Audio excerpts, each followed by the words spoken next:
Hariom friends, कैसे हो आप लोग। आई होप आप लोग अच्छे होंगे, स्वस्थ मस्त होंगे। मैं भी बहुत अच्छी हूँ फ्रेंड्स। मैं आज आपको बताती हूँ अपने जीवन में आर्टिस्ट कैसे बने। अपने जीवन के आर्टिस्ट खुद बनो। कृष्ण भगवान का आर्ट देखकर आज हमें सीख लेनी चाहिए। महाभारत में कृष्ण भगवान ने अर्जुन से कहा, अगर तुम मेरा उपदेश सुनना चाहते हो तो मुझे मेरे प्रश्नों के उत्तर दो। अर्जुन ने कहा, हे भगवान, मैं आपके प्रश्नों की सीमाओं से परे हूँ। मैं आपके किसी प्रश्न का उत्तर नहीं दे सकता। कृष्ण भगवान ने कहा, हे केशव, तुम्हारे लिए ये मेरा अंतिम उपदेश है। तुम्हें ज्ञान, कर्म, योग की शिक्षा जो मैंने दी है तुम सब भूल जाओ। अब तुमको कुछ भी नहीं याद रहेगा। हम लोग जैसा सोचते हैं वैसे ही बन जाते हैं। अपने को कमजोर समझोगे तो कमजोर बन जाओगे, अपने को बलवान समझोगे तो बलवान बन जाओगे। शरीर बलवान हो, मजबूत बाहें हो तो क्या गीता समझ जाओगे? गीता को समझने के लिए क्या बलवान होना जरूरी है? कभी ये मत सोचो कि सामने वाला बलवान है, मैं कमजोर हूँ। कभी ये मत सोचना मैं ये नहीं कर सकता, मैं वो नहीं कर सकता। जो प्यार बचपन में मिलता है वो भी जवानी में छिन जाता है। का एक ही कारण है, समय पर निर्णय ना लेना। जो लोग समय पर निर्णय नहीं लेते हैं तो समाज के काम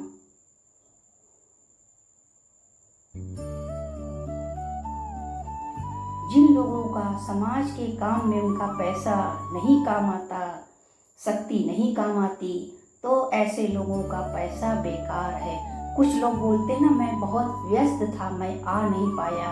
व्यस्त तो चिड़िया भी रहती है अपने घोंसले बनाने के लिए। तो जीवन में अगर बदलना चाहते हो तो जिंदगी कुछ साल की मिली है, इसलिए मिथ्या जगत के लिए ऐसे कर्म ना बनाओ। भीष्म पितामह की तरह सैया पर लेटे रहोगे, प्राण भी नहीं निकलेंगे, ना त्यागोगे ना निकलेंगे। द्रौपदी ने भीष्म पितामह से पूछा, जब मेरा चीरहरण हो रहा था आप कुछ क्यों नहीं बोले? तब भीष्म पितामह ने कहा, बेटा, मैंने उनका नमक खाया था। जब तक ये गंदा खून निकल नहीं जाता मेरे अंदर, मैं आपके किसी क्वेश्चन का उत्तर नहीं दे पाऊंगा। हे केशव, जो ये युद्ध हुआ क्या ये जरूरी था? आप तो भगवान थे, आप ये युद्ध रोक सकते थे। कृष्ण भगवान ने मुस्कुराते हुए कहा और उनकी आंखों में आंसू थे। मनुष्य के दिमाग में दो घोड़े दौड़ते हैं।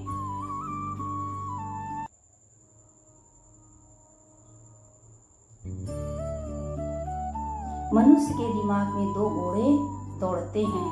छोटी सी उंगली पर गोवर्धन पर्वत उठाने वाले बांसुरी दो हाथों से उठाते हैं। जो तुम्हें दुखी करता है, दुख देता है, तो उसका प्रभाव आपके तन मन दोनों पर पड़ता है।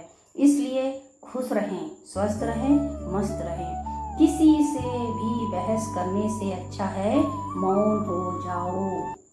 जब आप मौन हो जाओगे सामने वाला आग बबूला हो जाएगा। हमारे जीवन में समस्याएं आती जाती रहेंगी, इसलिए कुछ अच्छा जरूर होने वाला है। जब भी कुछ बुरी परिस्थिति आती है तो समझ लो पीछे अच्छा भी होगा। इसलिए मौन से, शांति से आप अपने काम निकाल लो। ताबी साथ रहने वाला ताला चाबी कभी नहीं बदलता। ताला टूट जाएगा लेकिन चाबी नहीं बदलेगा। परिस्थिति जितना आपको मजबूत बनाती हैं और परिस्थिति जितना आपको मजबूत बनाती हैं। एक लीडर का काम है मुश्किल समय में पहले खुद को आगे चलाता है। कर्ण के बाद एक वकील ही है जिसे मालूम है आखिरी फैसला क्या होगा। रिश्ते आगे चलाने के लिए अंधा, गूंगा, बहरा होना चाहिए। नहीं तो रिश्ते नहीं चल पाएंगे। मतलब के स्टेशन आते जाएंगे, लोग उतरते जाएंगे, आप अकेले होते जाएंगे। समय एक ऐसा आएगा कि आप अपनी खटिया पे अकेले ही खांस रहे होंगे। कैसे? नहीं कहता कि मैं तेरे साथ हूँ। अपना समय बर्बाद ना करें, समय दोबारा लौट कर नहीं आता। जिन्हें आपकी कदर नहीं, वो भी रोएंगे एक दिन। पता चलेगा आप उनके लिए कितने जरूरी थे। सफलता जरूर मिलेगी एक दिन, सफलता जरूर मिलेगी एक दिन, लेकिन मन में एक ही विचार रखो, खुद पर ध्यान दो, लोगों पर नहीं। क्यों क्यों व्यर्थ चिंता करते हो? क्या लाए थे, क्या ले जाओगे? वक्त हालात देखकर बदलता है, लोग और अपने मौका देखकर बदलते हैं। सबसे बढ़िया इस युग में चुप रहना सीखें। वो सब मिलेगा आपको जो अगर आपने चुप रहना सीख लिया। जरूरत नहीं है किसी को सीख देने की, जिसको जरूरत होगी वो अपने आप सीख लेने आ जाएगा। अपने मन पर कंट्रोल करो, सारे दुखों का अंत हो जाएगा। अपने मन पर कंट्रोल करो, सारे दुखों का अंत हो जाएगा। इतनी मेहनत करो, इतनी मेहनत करो, इतनी मेहनत करो कि शरीर फौलाद बन जाए। घमंड में मत रहिए। अर्श से फर्श तक आने में समय लगता है, समय लगता है। हथेली में सरसों नहीं उगाए जाते। इंतजार करो, इंतजार करो, इंतजार करो। जिस प्रभु ने दिया है ये मानुष का तन, उसको याद, उसको याद, उसको याद करो, उसको याद करो। ये क्षमा फिर मिले ना मिले, अब की बार, अब की बार, अब की बार करो, उसको याद करो। ये क्षमा माने ये शरीर दोबारा मिले ना मिले।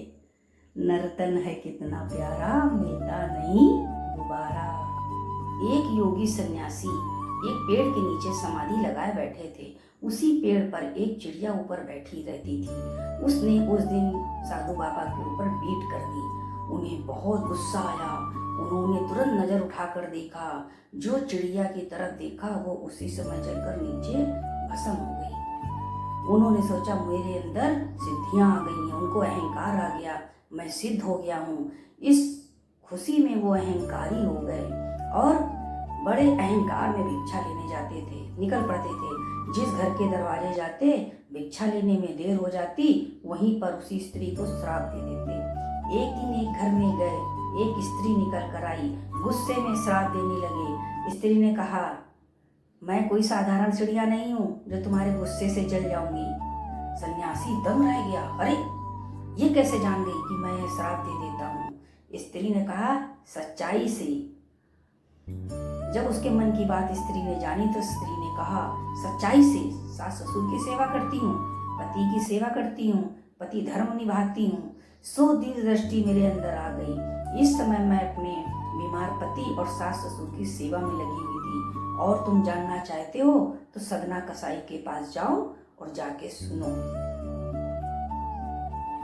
सन्यासी ये बात सुनकर सदना कसाई की दुकान पर पहुंचा। सदना बोला, तुम पतिव्रता स्त्री के दरवाजे से आ रहे हो। सन्यासी चिड़दंग रह गया।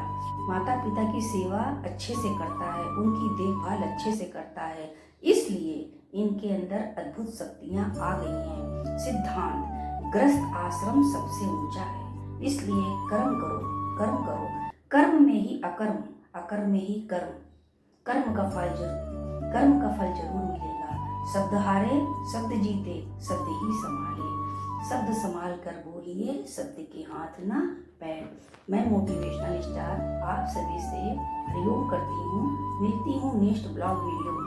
अगर आपको पसंद आया हो तो लाइक, कमेंट, सब्सक्राइब जरूर करिएगा। फिर मिलते हैं। हरिओम।